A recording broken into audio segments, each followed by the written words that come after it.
The rain had been falling since dawn, the kind that seeped into clothes and bones alike, turning the city gray and heavy. Omar stood behind the counter of his tiny corner bakery, staring at the last tray of bread cooling by the window. The sign on the door flickered, open, but business had been slow for weeks. Flour prices had gone up again. Electricity bills waited unpaid in his pocket. And at home, his 8-year-old son Adam would be pretending not to be hungry, the way children do when they learn too early that food is something to be worried about. Omar wiped his hands on his apron and reached for the old notebook where he tracked expenses. The numbers never added up anymore. Since his wife passed away 2 years ago, life had become a careful balancing act, work, parenting, grief, all on a thin rope stretched too tight. He'd taken over the bakery after his father's death, believing hard work would be enough. Some days it was. Most days, it wasn't. The bell above the door rang softly. Omar looked up, expecting maybe an elderly neighbor or a schoolboy sent to buy bread. Instead, a little girl stood just inside the doorway. She couldn't have been more than 10. Her hair was damp, pulled back into a loose braid. She wore a thin sweater, too small for her, and sandals splashed with mud. She hesitated, eyes scanning the shelves that were almost empty. Omar smiled gently. "Hello. Are you looking for something?" The girl swallowed. She took a step forward, then stopped, gripping the hem of her sweater as if it might disappear. Her voice was barely louder than the rain outside. "My child hasn't eaten anything. Can you share expired bread?" The words hit Omar harder than any bill or unpaid notice ever could. For a moment, the world seemed to still. The hum of the refrigerator, the drip of rain from the awning, the distant honk of traffic, all faded behind that single sentence. Omar stared at her, confused. "Your child?" he asked softly. She nodded quickly, eyes shining.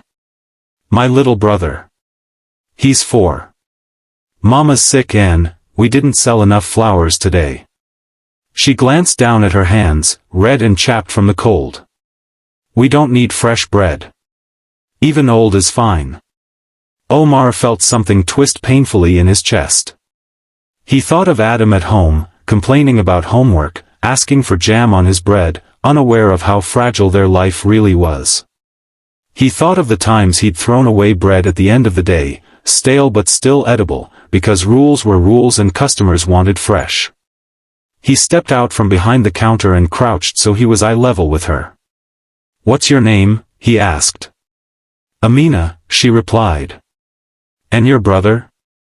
"Yusuf." Omar stood up slowly. He looked at the bread trays again. None of the bread was expired, not yet. But he knew that by morning, what remained would be considered old. Unsellable. "Wait here," he said gently. He wrapped 2 warm loaves in paper, then hesitated. He added pastries, a bag of dates, and a carton of milk from the fridge. His hands moved before his mind could argue. When he returned, Amina's eyes widened. "This is too much," she said quickly. "We can't." Omar placed the bag in her hands. "It's okay," he said. "Please take it." Tears welled in her eyes, spilling down her cheeks. She shook her head, trying to speak, but no words came. She bowed her head slightly, clutching the bag as if it were something precious and fragile. "Thank you," she whispered, then turned and hurried into the rain. Omar watched her go, a strange mix of warmth and worry settling in his chest.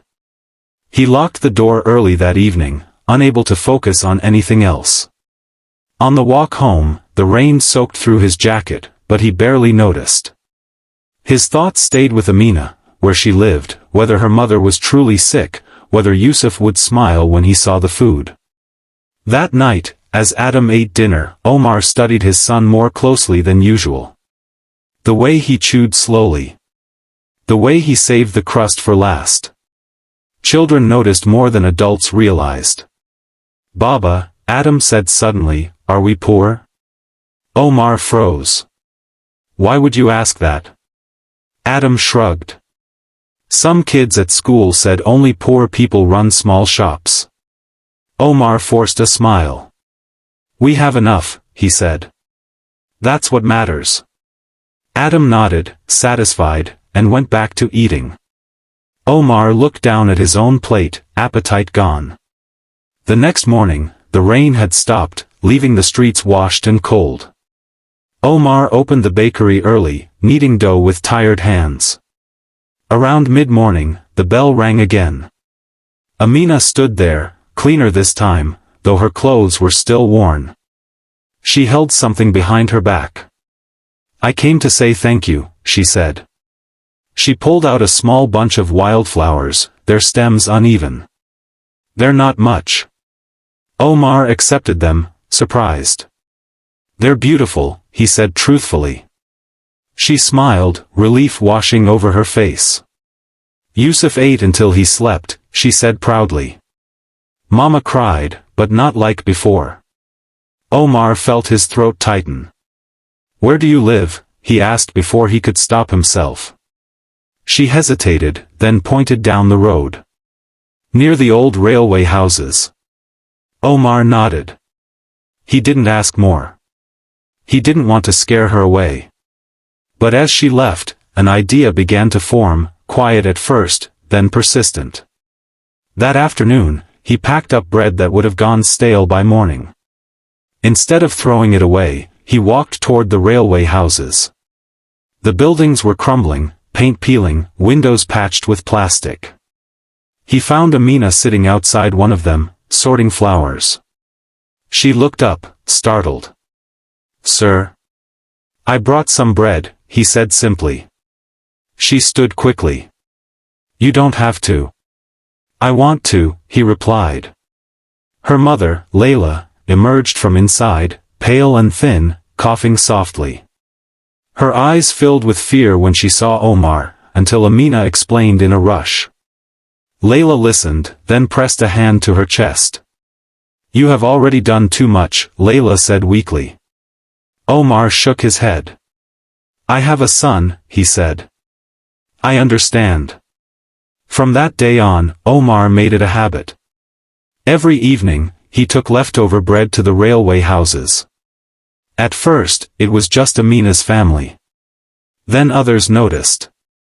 A quiet line began to form, widows, laborers between jobs, children with hollow eyes.